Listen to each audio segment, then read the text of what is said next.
नमस्कार, आप सभी ने अध्याय 13 में भाग 4 तक पढ़ा। भाग 4 में आपने पौधों में अलैंगिक जनन की क्रिया विधि के बारे में पढ़ा।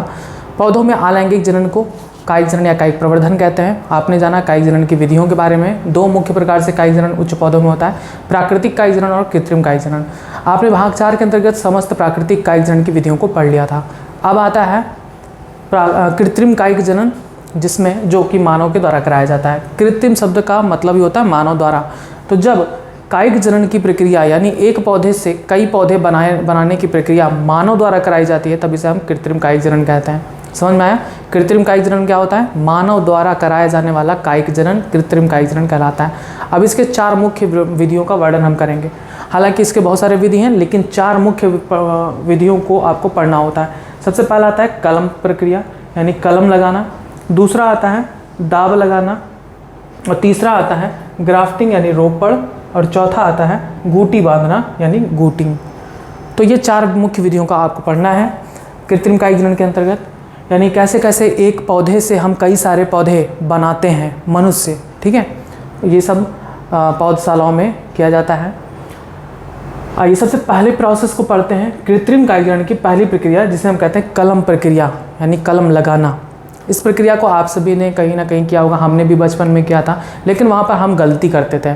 हम बार बार किसी के आस पड़ोस से गुलाब के पौधे की टहनी तोड़ के लाते थे और उसके अपने गमले में लगाते थे। कुछ दिन बाद वो उसमें से कुछ होता ही नहीं था, टहनी सूख के ख़त्म हो जाता था। तो गलती वहाँ पर क्या करते थे, अब समझ में आता है।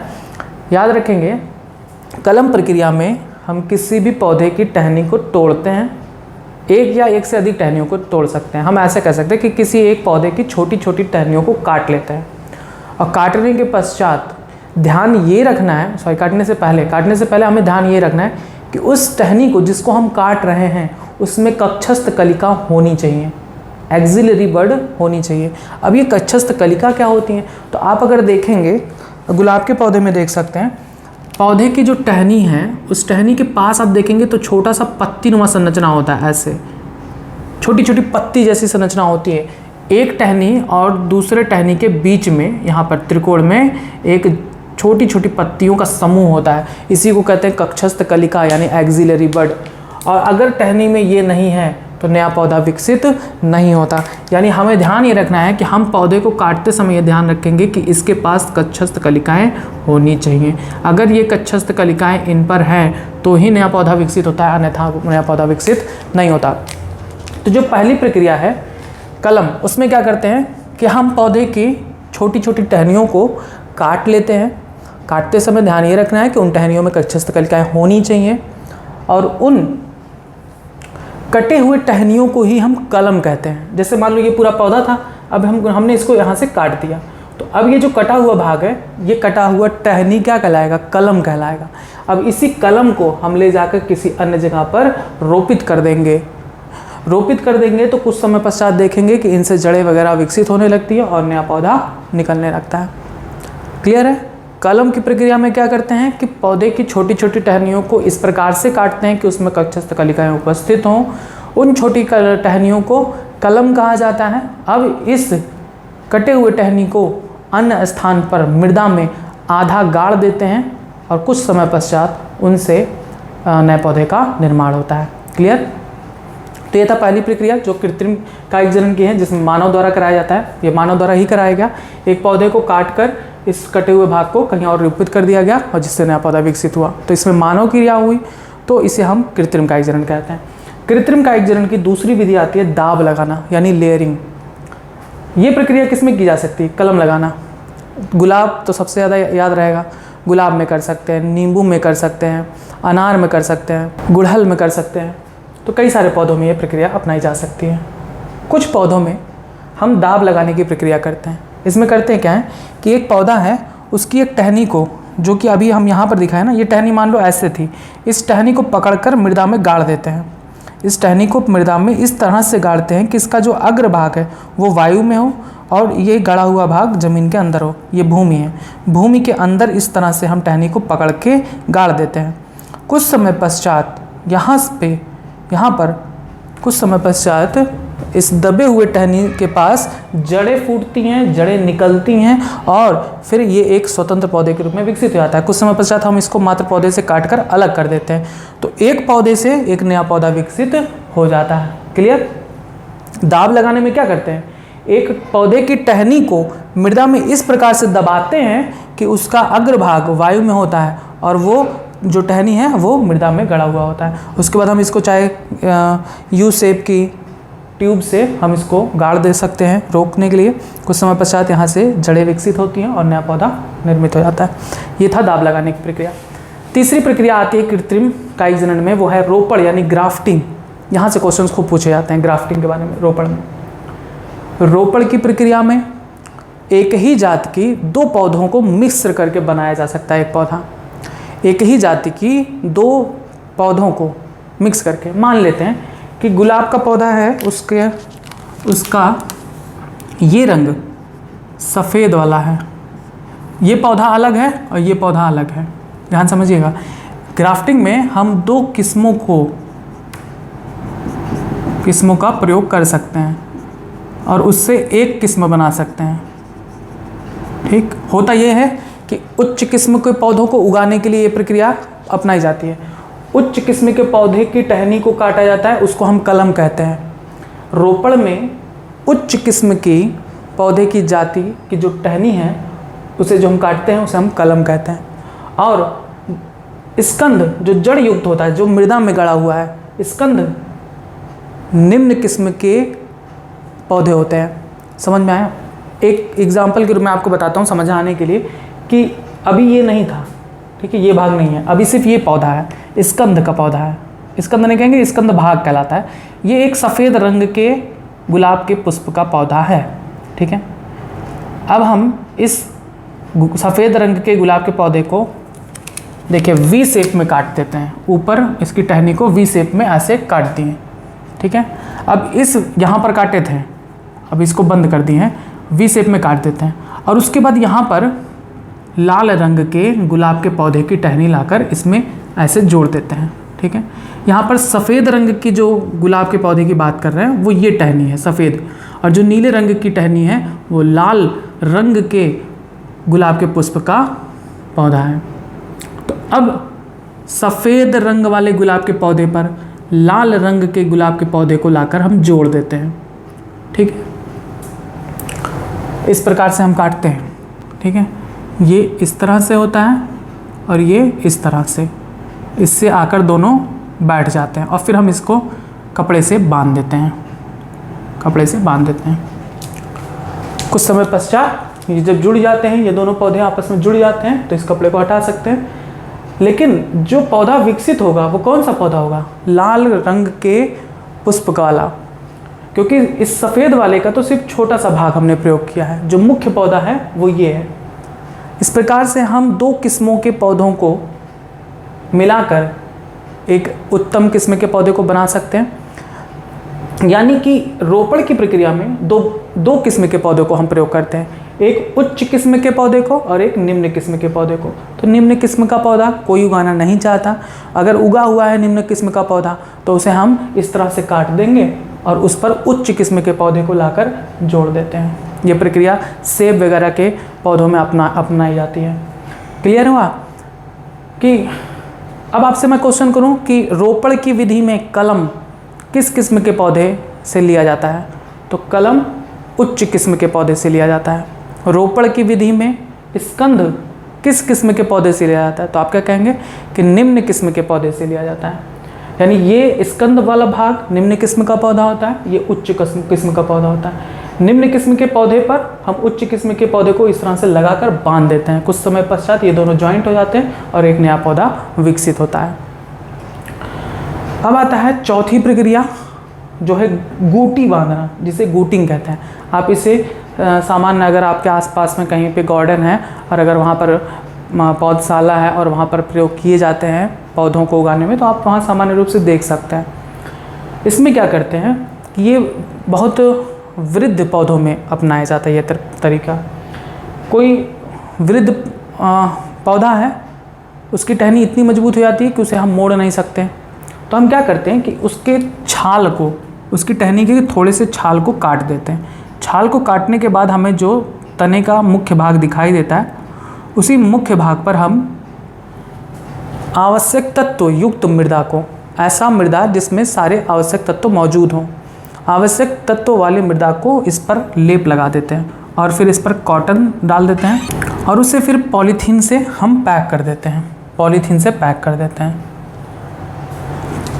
ध्यान से समझिएगा कि टहनी की छाल को, ऊपरी परत को हम काट देते हैं, अंदर की जो मुख्य परत है उस पर ऐसी मृदा की लेप लगाते हैं, उस मृदा में आवश्यक तत्व मौजूद होते हैं जो इनकी वृद्धि के लिए चाहिए। आवश्यक तत्व युक्त मृदा का लेप इस पर लगाते हैं और फिर उस पर हम रुई या मॉस इन सभी का प्रयोग करके पूरी तरीके से ढक देता हैं। उसके बाद उसे पन्नी से पैक कर देते हैं जिससे कोई सूक्ष्म जीव का उस पर संक्रमण ना हो पाए। कुछ समय बाद पश्चात आप देखेंगे तो इस वाले जगह से जड़ें निकलने, अंदर ही अंदर जड़ निकलने लगता है और जड़ निकलने लगता है तो कुछ समय पश्चात, एक आध महीना बाद हम इस पूरे पट्टी को हटाएंगे, फिर देखेंगे तो जड़ निकलकर एक पौधा ही बन जाता है। उसको हम वहाँ से काट कर निकालते हैं और इस पूरे भाग को निकाल लेते हैं, यानी एक नया पौधा हमें प्राप्त हो जाता है। बस ये थी आपकी कृत्रिम कायिक जनन की विधियाँ। तो आपने 4 विधियाँ पढ़ा, कलम प्रक्रिया, दाब लगाना, रोपड़ और गोटी बांधना। यहाँ पर सबसे ज़्यादा क्वेश्चन रोपड़ से ही पूछा गया है। हो सकता है डायरेक्ट फिगर ही दे दिया जाए और आपसे पूछा जाए कि इसमें बताइए स्कंद कौन है और कलम कौन है। तो ये वाला जो इस शेप में जो पौधा होता है उसे हम कलम कहते हैं और ये जो नीचे वाला पौधा होता है वो स्कंद कहलाता है। हमेशा जो जड़ युक्त भाग होता है, भूमि में जो होता है जड़ युक्त भाग, उसे हम स्कंद कहते हैं और जो ऊपरी भाग जो बाहर से लगाई जाती है उसे हम कलम कहते हैं। कलम उच्च किस्म के पौधे का होता है और स्कंद निम्न किस्म के पौधे का होता है।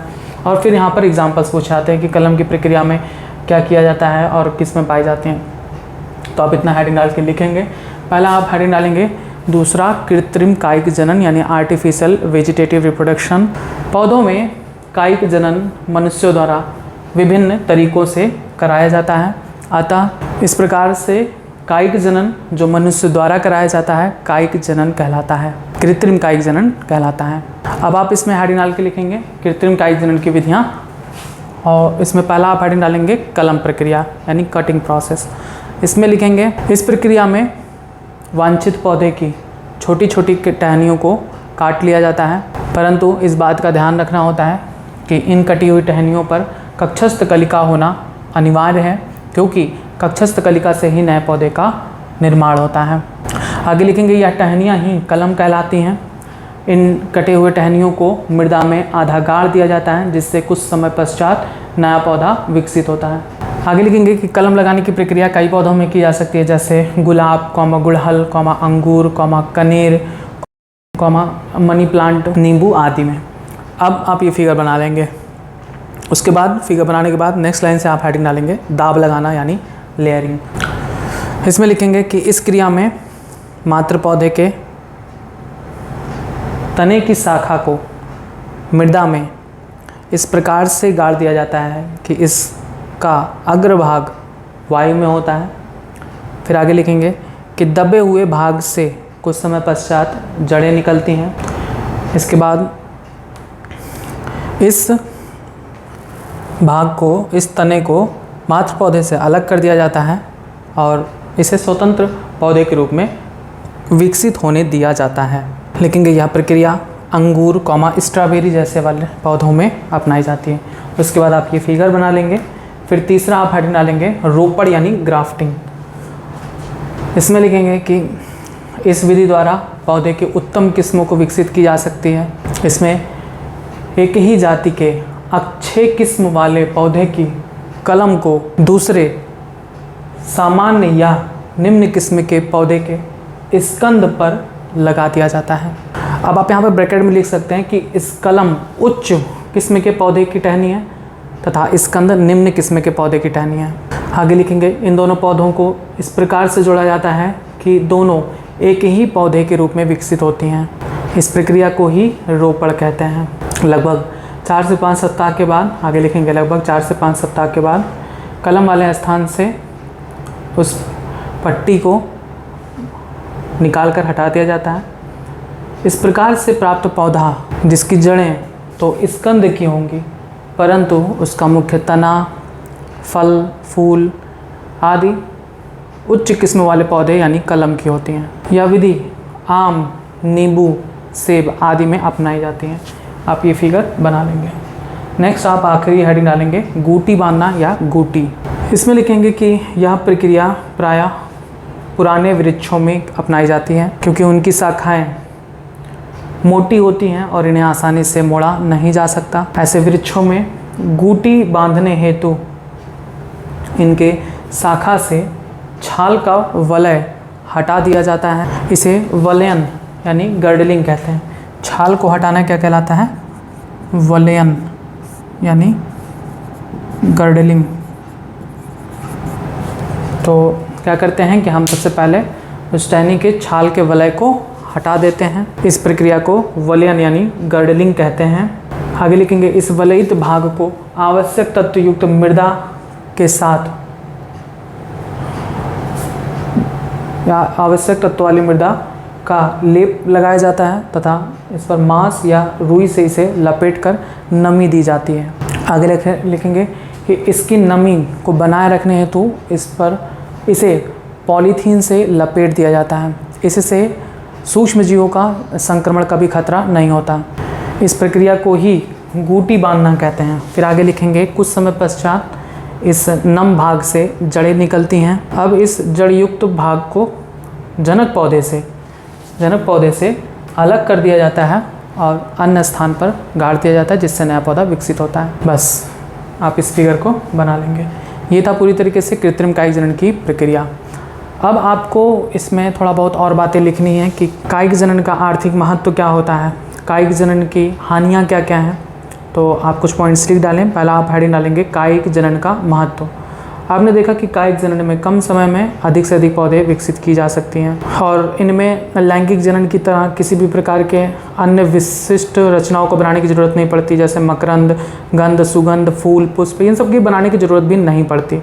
यानी कायिक जनन बहुत ही सामान्य प्रकार का जनन है। इसमें किसी भी प्रकार के मकरंद की बनाने की ज़रूरत नहीं पड़ती, पौधों को पुष्प बनाने की ज़रूरत नहीं पड़ती और बहुत सी ऐसी प्रक्रियाएं होती हैं जिनमें इनका समय बचता है और ऊर्जा भी बचती है। कायिक जनन में कम समय में हम अधिक पौधे विकसित कर सकते हैं या पौधे ही कम समय में अधिक से अधिक पौधे विकसित कर सकती हैं। और ऐसे पौधे जिनमें बीज नहीं बनते हैं उनमें नए पौधे का निर्माण की जो प्रक्रिया है वो कायिक जनन ही एकमात्र रास्ता होता है। तो ऐसे ही बहुत सारे महत्व हैं कायिक जनन के जिनको आपको लिखना है। तो पहला आप पॉइंट लिखेंगे हेडिंग डाल के कि कायिक जनन का आर्थिक महत्व। तो इसमें पहला पॉइंट लिखेंगे कि जनन की यह प्रक्रिया सबसे सामान्य होती है। पहला पॉइंट लिखेंगे कि जनन की यह प्रक्रिया काफ़ी आसान होती है। इसमें लैंगिक जनन की तरह मकरंद, सुगंध, पुष्प आदि बनाने की आवश्यकता नहीं होती। दूसरा लिखेंगे यह उन पौधों के लिए महत्वपूर्ण है जिनमें बीज नहीं बनते, जैसे केला, अनानास, गुलाब, अंगूर आदि। तीसरा पॉइंट लिखेंगे कि एक ही पौधे के कायिक भाग से कई सारे पौधे विकसित किए जा सकते हैं। फिर चौथा लिखेंगे कि इस प्रकार के जनन में केवल एक ही जनक भाग लेते हैं, अर्थात इससे उत्पन्न जो पौधे हैं वे आनुवांशिक रूप से जनक पौधों के समान होते हैं। अतः इस प्रकार के जनन में आनुवांशिक शुद्धता बनी रहती है। लास्ट पॉइंट लिखेंगे कि इसमें पौधों की संख्या में वृद्धि काफ़ी तेज़ी से की जा सकती है। अब कुछ हानियाँ हैं कायिक जनन की, उनको लिखेंगे। हेडिंग डालेंगे कायिक जनन की हानियाँ क्या हैं। सबसे पहला ये कि कायिक जनन में एक ही जनक भाग लेता है, अर्थात इसमें विभिन्नता उत्पन्न नहीं होती और इससे नए जाति का विकास इन पौधों में नहीं हो सकता। अब चूँकि मात्र पौधे से ही नए पौधे का विकास होता है तो जो मात्र पौधे में आनुवंशिक रोग होगा वही रोग उनकी संतान में भी संचरित होता रहता है। तो आप इसमें कुछ पॉइंट लिखेंगे। पहला पॉइंट लिखेंगे कायिक जनन द्वारा पौधों की नई किस्म तैयार नहीं की जा सकती। फिर आप दूसरा पॉइंट लिखेंगे इस प्रकार के जनन में विभिन्नता उत्पन्न नहीं होती, अर्थात जैव विकास की संभावना नहीं होती। नेक्स्ट लिखेंगे कायिक जनन द्वारा उत्पन्न संततियों में मात्र पौधे के सभी विशिष्ट लक्षणों के साथ साथ रोग का भी संचरण होता है। बस लास्ट पॉइंट लिखेंगे कि इस प्रकार के जनन में काफ़ी समय बाद ह्रास होने लगता है, यानी लॉस होने लगता है। बहुत सारे लक्षण विलुप्त हो जाते हैं, तो यानी ह्रास होने लगता है। बस ये था आपके कृत्रिम कायिक जनन की संपूर्ण विधि। 4 प्रकार की विधियों के बारे में वर्णन किया गया आपको और इसके लाभ और हानियों का बताया गया। अब इसके बाद आता है टॉपिक सूक्ष्म प्रवर्धन यानी माइक्रो प्रोपेगेशन। आइए आप देखते हैं ऊतक संवर्धन यानी टिश्यू कल्चर, या जिसे हम सूक्ष्म प्रवर्धन यानी माइक्रो प्रोपेगेशन कहते हैं। सूक्ष्म प्रवर्धन और ऊतक संवर्धन एक ही होता है। इसमें आपको बताया जाता है कि ये एक ऐसी कायिक जनन की विधि है जिसमें हम कम समय में बहुत सारे पौधों को विकसित कर सकते हैं। ऊतक संवर्धन की प्रक्रिया में करते क्या हैं, हम किसी भी वांछित पौधे के थोड़े से ऊतक को लेते हैं, वांछित पौधों के किसी भी कायिक भाग से उसका थोड़ा सा ऊतक लेते हैं। जैसे अगर हम मान लो किसी पौधे का पत्ती भी ले सकते हैं, किसी पौधे के तने का कुछ भाग ले सकते हैं। यहाँ पर हमने गाजर प्रयोग किया जो कि जड़ का रूपांतरित भाग होता है। तो गाजर के थोड़े से टुकड़े को हमने लिया, उस टुकड़े को हम कहते हैं एक्सप्लांट। ये टुकड़ा क्या है, ऊतक है, क्योंकि कोशिकाओं का समूह क्या कहलाता है, ऊतक। तो ऊतक संवर्धन में हम किसी भी पौधे, वांछित पौधे के कायिक भाग से थोड़ा सा ऊतक लेते हैं। इस ऊतक को एक्सप्लांट कहा जाता है और इस ऊतक को फिर हम रखते हैं संवर्धन माध्यम में। संवर्धन माध्यम के बारे में आपको बताया गया होगा लेंथ में कि संवर्धन माध्यम एक ऐसा माध्यम होता है जो जल में विभिन्न आवश्यक पदार्थों को मिलाकर बनाया जाता है। वो आवश्यक पदार्थ 17 अनिवार्य तत्व आपको बताया गया है ना पौधे के वृद्धि के लिए, तो वे अनिवार्य तत्व इस जल वाले माध्यम में पाए जाते हैं। इसी वजह से हम संवर्धन माध्यम यानी कल्चर मीडियम या न्यूट्रिएंट मीडियम कहते हैं। न्यूट्रिएंट मतलब पोषण, यानी जिससे इस ऊतक को पोषण प्राप्त होता रहे, वो माध्यम यहाँ पर हम यूज़ करते हैं। मतलब एक तरल है, जल युक्त तरल है जिसपे अनिवार्य पोषक तत्व हैं। इसमें नाइट्रोजन और सोडियम, मैग्नीशियम, आयरन, कैल्शियम, ये सारी चीज़ें इसमें उपलब्ध हैं जो इसकी वृद्धि के लिए अनिवार्य होती हैं।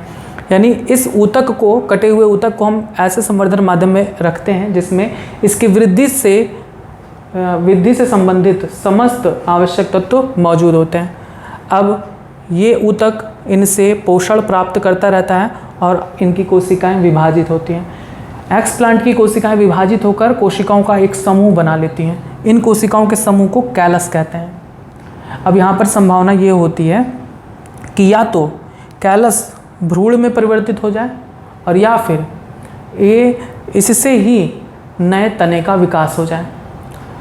तो अगर भ्रूण का निर्माण होता है, देखिए कैलस से भ्रूण का निर्माण हुआ, एम्ब्रॉयड से एम्ब्रियो यानी भ्रूण का निर्माण हुआ, तो भ्रूण में पाया जाता है मूलांकुर और प्रांकुर। मूलांकुर यानी रेडिकल, प्रांकुर यानी प्लूम्यूल। मूलांकुर और प्रांकुर दोनों कहाँ पाए जाते हैं, एम्ब्रियो यानी भ्रूण पे। एम्ब्रियो में पाए जाते हैं मूलांकुर और प्रांकुर। और आपको पता है मूलांकुर यानी रेडिकल से किसका विकास होता है, जड़ का, और प्रांकुर यानी प्लूम्यूल से किसका विकास होता है, तने का। तो अब धीरे धीरे इस भ्रूण से जड़ और तने का विकास होने लगता है। इससे संपूर्ण पौधा प्राप्त हो जाता है, छोटा सा पौधा प्राप्त हो जाता है। अब इस पौधे को यहाँ से निकाल कर किसी अन्य जगह पर रोपित कर देंगे तो एक नया पौधा विकसित हो जाता है। अब अगर भ्रूण ना बने, अगर कैलस से सीधे ही तना बनता है तो तने में धीरे धीरे तना विकसित होता है और उसके साथ साथ फिर नीचे जड़ का भी निर्माण होने लगता है और धीरे धीरे वह एक नए पौधे का रूप ले लेता है। तो यहाँ पर संभावना, सूक्ष्म प्रवर्धन में संभावना दो होती है, या तो भ्रूण बने और या तो तना बने। प्ररो यानी सूट यानी तना बने। अगर एम्ब्रियो बनता है, भ्रूण बनता है, तो भ्रूण के पास मूलांकुर होता है, प्रांकुर होता है, ये जड़ और तने का निर्माण करते हैं और नया पौधा विकसित हो जाता है। और अगर कैलस से तने का विकास होता है तो तने धीरे धीरे वृद्धि करते हैं और उसके नीचे फिर धीरे धीरे जड़ का भी निर्माण होने लगता है। इससे संपूर्ण पौधा विकसित हो जाता है। बस यही कहलाता है सूक्ष्म प्रवर्धन या ऊतक संवर्धन। तो बहुत इजी है, इसमें कुछ नहीं, एक वांछित पौधे का थोड़ा सा ऊतक काट कर लेते हैं, उस ऊतक को एक्सप्लांट कहते हैं। ये सब नाम को खाली याद रखना है क्योंकि ये सब बहुत इंपॉर्टेंट है। तो ऊतक को एक्सप्लांट कहते हैं। इस ऊतक को हम संवर्धन माध्यम में विकसित कराते हैं। ऊतक की कोशिकाएं विभाजित करके और समूह बना लेती हैं कोशिकाओं का, जिसे हम कैलस कहते हैं। कैलस धीरे धीरे वृद्धि करके भ्रूण बनाता है, चूंकि भ्रूण में मूलांकुर और प्रांकुर पाए जाते हैं और उस मूलांकुर से जड़ तथा प्रांकुर से तने का विकास होता है। इससे संपूर्ण पौधे का निर्माण होता है। बस यही था सूक्ष्म प्रवर्धन या ऊतक संवर्धन। अब इसके कुछ लाभ भी हैं, तो आप पहले इसको लिख लेंगे, हेडिंग डालेंगे सूक्ष्म प्रवर्धन या ऊतक संवर्धन। इसमें लिखेंगे, इस प्रक्रिया में वांछित पौधे की पत्ती या किसी भी कायिक भाग से थोड़ा सा ऊतक काट लेते हैं। इस ऊतक को एक्सप्लांट कहा जाता है। इस एक्सप्लांट को संवर्धन माध्यम में वृद्धि कराया जाता है। ब्रैकेट में लिखेंगे, क्योंकि ऊतकों को वृद्धि करने के लिए आवश्यक पोषक पदार्थ चाहिए होता है, तो वह समस्त आवश्यक पोषक पदार्थ इस संवर्धन माध्यम में प्रयोग किया जाता है, जिससे ये ऊतक उनसे पोषण प्राप्त करें और वृद्धि करते रहें। अब आगे लिखेंगे ब्रैकेट क्लोज करके कि संवर्धन माध्यम में कैलस वृद्धि करता रहता है और कोशिकाओं का एक समूह बना लेता है, जिसे कैलस कहा जाता है। आगे लिखेंगे इससे यानी कैलस से यह संभावना होती है कि यह आगे वृद्धि करके भ्रूण बनाए या फिर प्ररोह यानी तना बनाए। अब यदि भ्रूण का निर्माण होता है तो भ्रूण विकसित होकर नए पौधे का निर्माण करते हैं, क्योंकि भ्रूण में मूलांकुर और प्रांकुर पाए जाते हैं जो क्रमशः जड़ व तने का निर्माण करते हैं। इस प्रकार से एक नया पौधा तैयार हो जाता है। फिर लिखेंगे कॉमा करके यदि कैलस से प्ररोह का निर्माण होता है, प्ररोह यानी तने का निर्माण होता है, तो थोड़े ही समय में इससे जड़ें भी निकलने लगती हैं और एक नए पौधे का निर्माण होता है। अब इस पौधे को निकालकर मृदा में गाड़ दिया जाता है, जिससे एक नए पौधे की प्राप्ति होती है। नेक्स्ट स्टडी डालेंगे सूक्ष्म प्रवर्धन के महत्व। तो सूक्ष्म प्रवर्धन के महत्व क्या है? तो कम समय में बहुत सारे पौधों को विकसित किया जा सकता है। अगर इस विधि में हम शीर्षस्थ विभज्योतक कोशिकाओं को, शीर्षस्थ मतलब एपिकल और विभज्योतक यानी मेरिस्टम, अगर हम इस प्रक्रिया में शीर्षस्थ विभज्योतक कोशिका यानी एपिकल मेरिस्टम सेल्स को अगर यूज करते हैं तो जो नया पौधा विकसित होगा वो वायरस फ्री होगा यानी विषाणु रहित होगा, क्योंकि कभी भी शीर्षस्थ विभज्योतक कोशिका में विषाणु का संक्रमण नहीं होता। ये बात आप नोट कर लेंगे, ये क्वेश्चन में भी कई बार पूछा गया है नीट वगैरह में कि कौन सी ऐसी कोशिका है जो वायरस फ्री होती है। तो शीर्षस्थ विभज्योतिकी कोशिकाएं यानी एपिकल मेरिस्टम सेल्स। तो अगर इस प्रक्रिया में हम शीर्षस्थ विभज्योतिकी कोशिका को प्रयोग करते हैं तो जो नया पौधा होता है वो वायरस फ्री होगा, यानी उस पर विषाणु का संक्रमण कभी भी नहीं होता है। अब चूंकि इस प्रक्रिया में भी एक ही पौधे का प्रयोग किया जा रहा है, तो जो नया पौधा होगा उसकी सारे गुण, सारे लक्षण अपने जनक पौधे के समान होती है। बस आप हेडिंग डाल के नोट करेंगे सूक्ष्म प्रवर्धन का महत्व, और इसमें पहला पॉइंट आप लिखेंगे सूक्ष्म प्रवर्धन में कम समय में अधिक से अधिक पौधों को उगाया जा सकता है। और फिर आप दूसरा लिखेंगे कि यदि इस प्रक्रिया में शीर्षस्थ विभज्योतक कोशिका यानी एपिकल मेरिस्टम का प्रयोग किया जाए तो इससे जो पौधे विकसित होंगे वे विषाणु जनित रोगों से मुक्त होते हैं। फिर तीसरा लिखेंगे कि क्योंकि इस प्रक्रिया में एक ही पौधे से नया पौधा विकसित होता है, अतः नए पौधे में जनक पौधे का ही लक्षण व गुण होते हैं। इस प्रकार से आनुवंशिक शुद्धता बनी रहती है। बस ये था आज का आपका टॉपिक भाग 5 का, जिसमें आपने पढ़ा कृत्रिम कायिक जनन की विधियों के बारे में, सूक्ष्म प्रवर्धन व ऊतक संवर्धन के बारे में। अब जो आएगा अगला टॉपिक जो भाग 6 होगा, उसमें आपको लैंगिक जनन की समस्त विधियों और समस्त उसकी जानकारी आपको दी जाएगी। अब कुछ क्वेश्चन है जिनके आंसर्स आपको देना है। सबसे पहला क्वेश्चन ये कि आपने जो प्रीवियस वीडियो में पढ़ा था प्राकृतिक कायिक जनन की विधियों में कि प्राकृतिक कायिक जनन किन किन विधियों द्वारा होता है, उनके एग्जाम्पल्स भी आपसे नहीं पूछा गया था पिछली वीडियो में, तो इसमें पूछा जाएगा। सबसे पहला क्वेश्चन कि जड़ द्वारा कायिक जनन किस पौधे में होता है, और दूसरा क्वेश्चन कंद द्वारा कायिक जनन किन पौधों में होता है। नेक्स्ट प्रकंद द्वारा कायिक जनन किन पौधों में होता है। नेक्स्ट घन कंद द्वारा कायिक जनन किन पौधों में होता है। नेक्स्ट सल्क कंद द्वारा कायिक जनन किन पौधों में होता है। नेक्स्ट क्वेश्चन ऊपरी भूस्तरीय किन पौधों में पाया जाता है। नेक्स्ट अंतः भूस्तरीय किन पौधों में पाया जाता है। नेक्स्ट भूस्तरीय किन पौधों में कायिक प्रवर्धक का कार्य करता है। नेक्स्ट भूस्तरीका यानी ऑफसेट किन पौधों में कायिक प्रवर्धक का कार्य करता है। नेक्स्ट क्वेश्चन पत्ती द्वारा कायिक जनन किन पौधों में होता है। नेक्स्ट प्रकलिकाओं द्वारा कायिक जनन किन पौधों में होता है। नेक्स्ट क्वेश्चन कृत्रिम कायिक जनन की कितनी विधियां हैं जिसको आपने पढ़ा है, उनके आपको नाम लिखने हैं। और नेक्स्ट क्वेश्चन कि रोपण यानी ग्राफ्टिंग में उच्च किस्म के पौधे की जो टहनी होती है उसे हम क्या कहते हैं, और निम्न किस्म के जो पौधों की टहनी होती है उसे हम क्या कहते हैं। नेक्स्ट सूक्ष्म प्रवर्धन की प्रक्रिया में वांछित पौधे का वह ऊतक जो हम प्रयोग करते हैं उस ऊतक को क्या कहते हैं। नेक्स्ट क्वेश्चन एक्सप्लांट को संवर्धन माध्यम में रखते हैं जिससे उसकी कोशिकाएं विभाजित होकर कोशिकाओं का समूह बना लेती है, इसे हम क्या कहते हैं। बस इतने क्वेश्चंस हैं जिनके आंसर्स आपको कमेंट बॉक्स में जल्द से जल्द देना है, और आगे के टॉपिक्स के लिए आप जुड़े रहें बायोलॉजी इन हिंदी चैनल के साथ। धन्यवाद।